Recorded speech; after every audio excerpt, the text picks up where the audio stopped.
Hi guys, welcome back to my YouTube channel. Lens back again with another video. First of all, subscribe. Hit the subscribe button, hit the like button, and then we're gonna take it from there.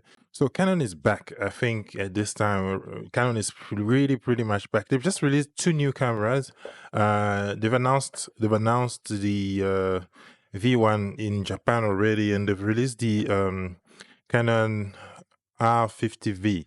So now I know what the V stands for. It stands for video, because they haven't held back on these cameras, and that is something that I'm pretty surprised about, because I was personally not expecting these calibers of camera. I was expecting them to be better than what they used to release with like the 8-bit video, but you can really see the emphasis on video on this camera this time around. They have no EVF, so you have to make do with this the screen and the old tilt out screen. You can really see that they're really focusing on people that are doing vlogs and stuff like that, because even the Canon R50 Mark II has like two points where you can actually screw the camera. Generally, you only have like the one down here.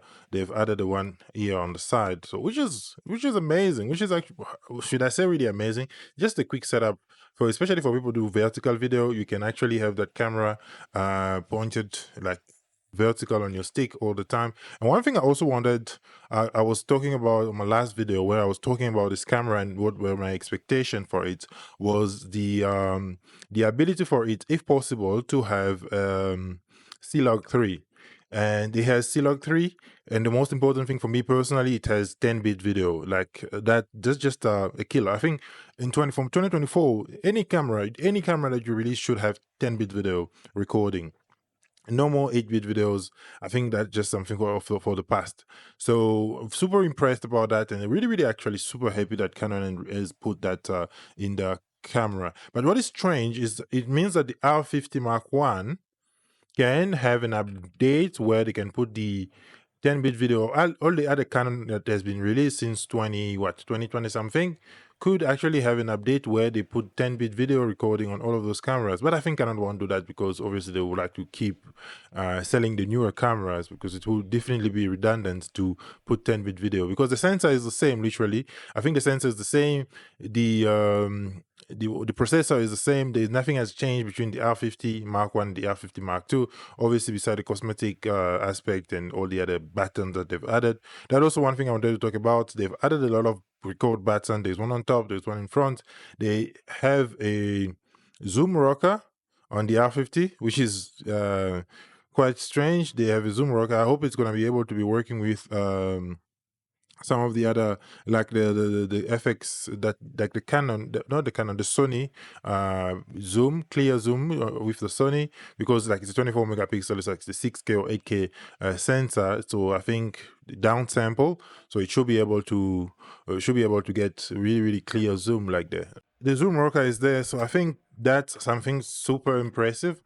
But okay, so one thing I wanted to say, obviously everything is not going to be super not everything is perfect on the camera, and obviously they've removed the EVF. That one thing I already mentioned. The battery life, it's still the same battery that they've put in this old Canon, so it's those LPE 17 battery. They don't last long, but Gordon, I think Gordon Lang from Camera Lab has done a test, and he has shot for over 1 hour or something, which is pretty much enough for something that is considered for content creator. And it has Type-C record, Type-C charging, which is also good. And the funny thing is, they put like a camera, they could put a headphone and a microphone jack, which is also interesting, because generally Canon only put like a microphone jack.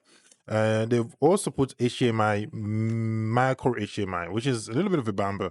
I know for the size of the camera, the micro HDMI definitely works, but I don't know why they don't put this HDMI anymore. Let's see if we can zoom on my, yeah. So this is the mini HDMI on my 800D, and it's actually much more robust than the micro HDMI, which I think Canon has the ability to put a micro HDMI. So super surprised why they didn't put a mini HDMI instead of put a macro one, which is something that it's I mean, yeah, you can do whatever you can do.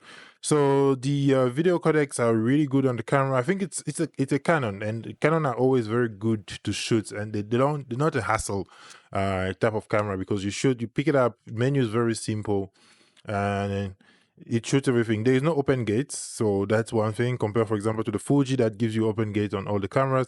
And the price is what, 9 something. Let's check how much does the camera cost.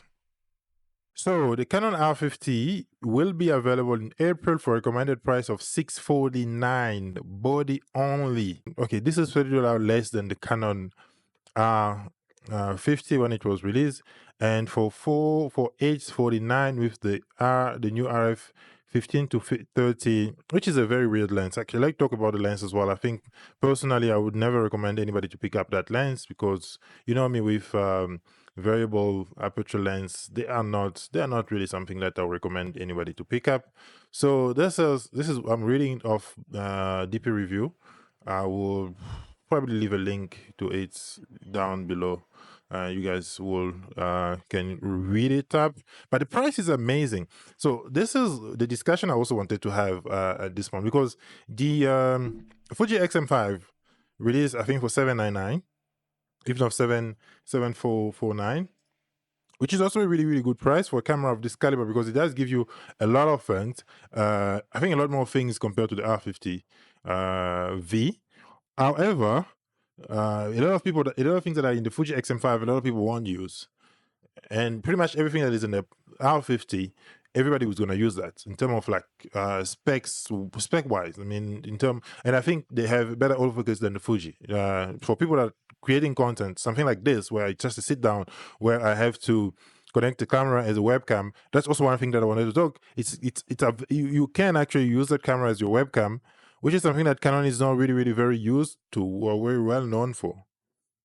Yeah, and the autofocus on the Fuji is tripping, and you guys know Fuji autofocus is not the best. As much as I'm using it with a native Fuji lens, I feel like it's tripping a little bit. But anyway, we do what we do. The most important thing is sound, and I think I sound beautiful. So you have 4K cropped at 60 frames per second. It's uncropped at 24 frames, 422 10 bits. That's one thing that's very, very excited about. But it's not the all eye. It's not the long up. It's the all eye, which is also different from the Fuji, because Fuji does give you long up, all the codec possible on the 422 10-bit videos. Yeah. So 4 different methods of live streaming, which is good. UVC, HDMI, camera connect, and live switcher mobile multi-camera. So in terms of like live streaming, that I think something that Fuji has covered properly, and I'm super surprised that they put C-Log 3, which is really good for those people that really want to grade their photos. But I think Canon colors are already generally pretty much good out of camera, and a lot of people don't do a lot of editing in that regard. I mean, that's not bad in terms of like camera release for Canon. So this is something that a lot of creators will probably look at. And if they can update the R50 Mark 1 or the original R50, it's also going to be a very, very good proposition, because it's using the same sensor, pretty much it's using the same processor. They can put 10-bit on that camera. I think it's time that Canon start giving customer a little bit more than they pay. Not even a little bit more. I think what they deserve for the money they pay. The price is amazing. I think the starting price point for this camera, for people that already have like EOS R lenses, that's really, really already a very good proposition, because they don't have to go look any further. I think my hands are making the camera trip a little bit. So super excited, super happy about this release from Canon, and I think Canon is back. I mean, Canon is back to competing right now. So I'm pretty happy about that, to be honest. I'm super happy about that. I'll see you guys in the next video, and peace out. Subscribe, first of all, subscribe.